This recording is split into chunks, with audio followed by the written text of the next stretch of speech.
We gather here today for another Praline podcast, and with me is my guest. Can I ask you to introduce yourself, please? Yes, I'm Matti Isokallio. My daily job as a director of vet provider on the west coast of Finland, and on this project, I'm representing AMKE, the National Association of Finnish Vet Providers. Thank you, Matti. The Finnish educational system is very student oriented, and recently you accept a new reform. The students have a lot of autonomy and flexibility about their time to study. For example, they can start 4 times per year, and they don't have final exams. They just have to collect points. So do you think that this should be a trend in other countries in European Union? I think the more flexibility is good thing, and student can enter at the school when there's a time to start studies. It can vary. It can be several times a year. Even bigger institutions that if there's a lot of students, they can do it many times. But I think there's a the more flexibility is good, but it also depends on the society and the work, especially the work market of the different countries. If the working markets are quite fixed and rigid, there is no need for flexibility. But of course, if there is a lifelong learning needs and some rapid changes, it's good to also that educational system support the flexibility. So it depends also on a local area. Yeah, and in as an example here in Finland, here we are now having meeting here in the Helsinki area.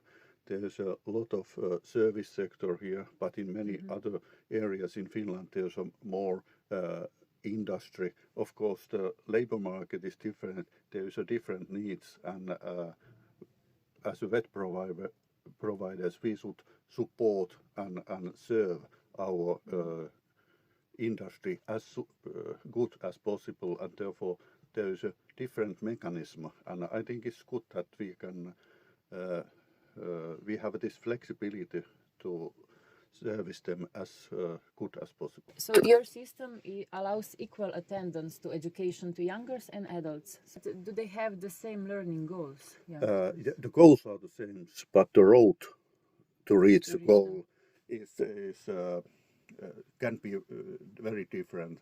So what are other benefits of the mixing group? I think the other benefits are the students as themselves. That it's typical also when they enter the working life that there's young people, there's older people. They can support each other and know that there's a very different learning methods and working methods, and it's the very same at the working life that there's a different people. You should be able to work with everybody, and also likely adults can also learn that the youngsters have some special skills that they don't have, mainly in that how they work with the digital equipments and what are the new ways of doing things. And of course, the young one can learn from adults that okay, this is how experienced worker can do it. Yeah, like a role model. Yeah, to, like a understand. role model.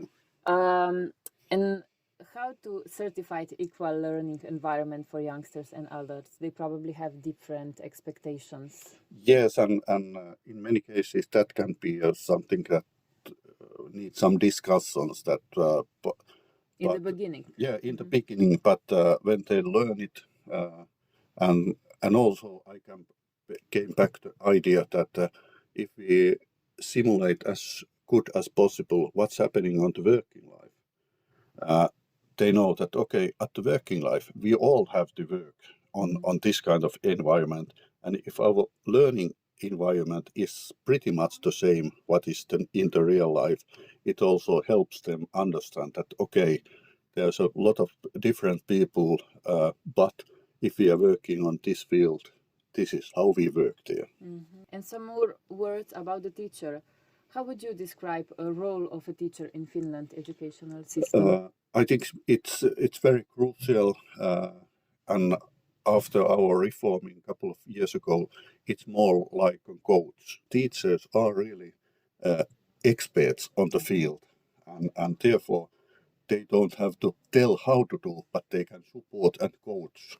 In technical fields, we have some problems, but mainly it's quite a good situation to recruit new teachers. Okay. So thank you so much for answers, and I wish you to continue with great progress in the field of education. Thank you. Thank you, Matti.